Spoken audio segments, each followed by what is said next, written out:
Masih bersama saya Adini dan kembali kami sampaikan berita Padang hari ini.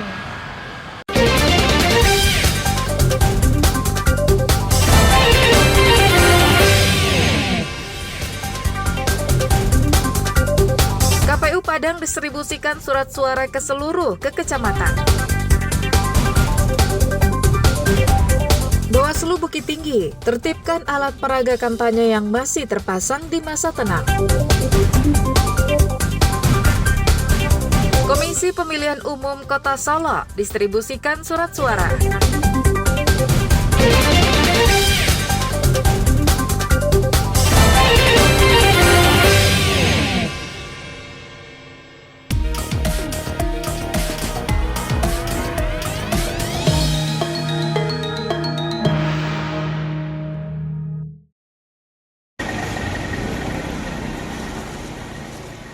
Komisi Pemilihan Umum Padang mulai mendistribusikan logistik pilkada ke seluruh kecamatan di Kota Padang pada Selasa pagi. Distribusi logistik pilkada itu menggunakan truk yang akan membawa lebih dari 681.000 lembar surat suara. KPU Padang memberangkatkan truk pengangkut logistik suara ke Kecamatan Bungus Teluk Kabung sebagai daerah yang terjauh. Kemudian disusul kecamatan lainnya. Pendistribusian logistik pilkada ini mendapat pengawalan ketat polisi. Ketua KPU Padang mengatakan, apapun kendala cuaca di lapangan, baik itu hujan deras, petir dan badai, logistik pilkada harus tetap didistribusikan. Harus didistribusikan 1 hari sebelum hari H. Itu apapun hujan, petir, badai, tentu kita harus didistribusikan surat suara logistik ini ke TPS. Sudah didistribusikan yang pertama, truk yang pertama yang meluncur itu truk untuk Kecamatan Bungus Teluk Kabung. Itu kita memprioritaskan kecamatan terjauh yang di Kota Padang untuk bisa memenuhi logistik pilkada besok. Penyaluran logistik pilkada ini mendapat pengawasan langsung Bawaslu Padang di gudang KPU Padang hingga nantinya di TPS-TPS. Hal-hal yang diawasi antara lain, kotak suara tidak tertukar, dan truk pengangkut punya terpal penutup. Mengingat sekarang musim hujan dan tidak ada segel kotak suara yang terbuka. Pertama tentu saja terkait tertukarnya kotak atau bilik suara yang akan dikirim ke kecamatan atau ke kelurahan dan TPS masing-masing. Nah, itu juga perlu diwaspadai. Nah, dan juga pada hari ini juga di luar hujan, nah kami juga memastikan truk atau jasa dari pengangkutan logistik ini tidak bocor atapnya, sehingga itu. Data di KPU Padang, jumlah DPT mencapai lebih dari 665.000 pemilih yang akan mencoblos di 1.487 tempat pemungutan suara. Lauda Juhardio Anse melaporkan dari Padang.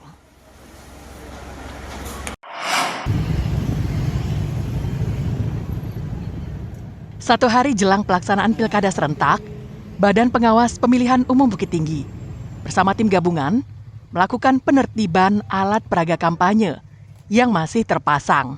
Penertiban melibatkan tim gabungan polisi, tentara, Satpol PP, dan Dinas Perhubungan.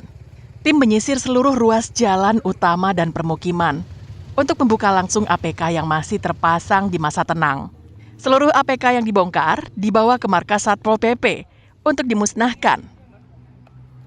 Untuk penitipan APK sudah dilaksanakan oleh Bawaslu kemarin, tapi belum selesai.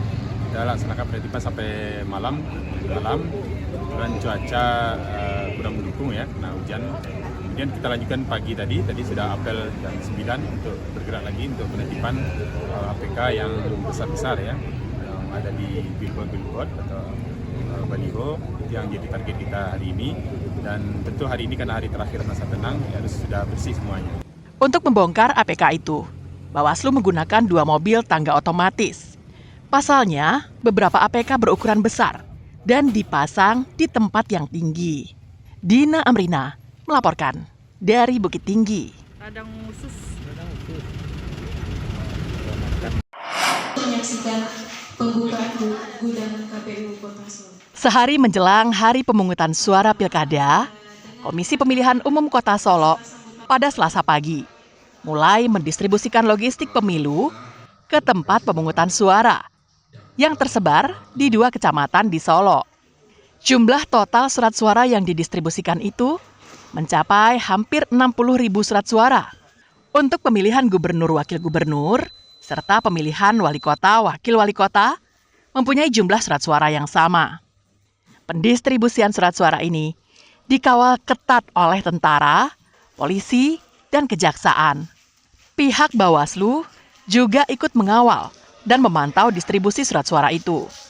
Menurut petugas kepolisian, pengamanan telah dilakukan dari awal pelaksanaan pilkada hingga selesainya semua rangkaian. Khusus untuk pengamanan dalam pemungutan suara yang dilakukan di Solo pada hari pencoblosan, kepolisian akan menurunkan sebanyak 170 personelnya. Saat ini kami sedang melaksanakan pengamanan terkait pergeseran logistik ke PPK. Tentunya besok kita akan melaksanakan kegiatan pencoblosan di TPS. Ya, kami sudah memploting personil yang ada di TPS-TPS yang ada di wilayah hukum Polres Solo Kota, di mana total TPS-nya itu sejumlah 382 dan personil yang dilibatkan untuk pengamanan TPS sejumlah 117. Sementara itu, menurut keterangan dari Bawaslu, dalam pengawasan yang dilakukan selama masa tenang, pihaknya belum menemukan pelanggaran. Tugas Bawaslu itu termasuk mengawasi pergeseran logistik pemilihan serentak 2024, dan kita sudah mengkoordinasikan dengan jajaran kita, Panwascam, Panwaslu Kelurahan, dan Pengawas TPS. Saat ini Panwascam tadi sudah ikut mengiringi logistik dari KPU Kota Solo ke PPK.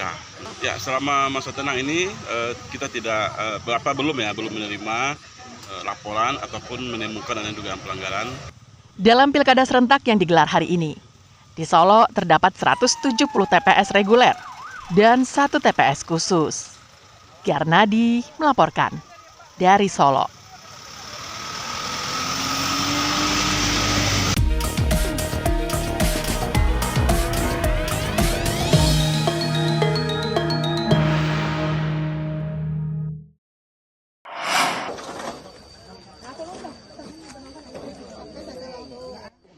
Seorang warga Sungai Limau, Padang Pariaman, meninggal dunia akibat kebakaran yang menghanguskan rumah orang tuanya Senin siang yang berada di Korong Padang Karambia. Kebakaran tak menyisakan satu pun barang-barang yang ada di dalam rumah. Kejadian berawal ketika korban bernama Miss Niar ditinggal ibunya mencuci di sungai. Sementara adiknya pergi bekerja. Korban seorang wanita yang berusia 35 tahun dan mengalami gangguan jiwa, ditinggal di dalam kamar sendirian.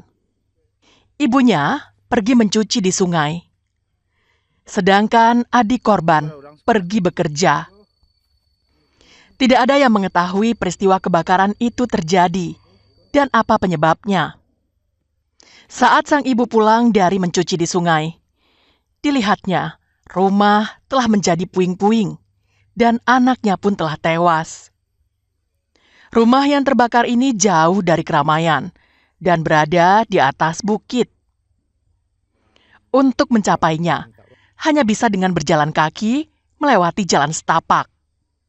Rumah itu sendiri posisinya agak terpencil dan dikelilingi pepohonan hingga kobaran api tidak terlihat.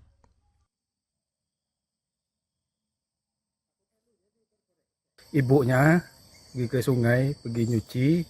Dia tinggal sendiri dalam rumah, di kamar dikunci karena posisinya keadaannya lagi agak stres. Jadi supaya nggak mengganggu, dikurung di kamar, bukan dipasung. Jadi yang adiknya pergi kerja. Jadi pas pulang dari sungai, ya posisi udah terjadi kebakaran. Peristiwa kebakaran yang mengenaskan ini masih dalam penyelidikan Polsek Sungai Limau. Eki Rafki melaporkan dari Padang Pariaman.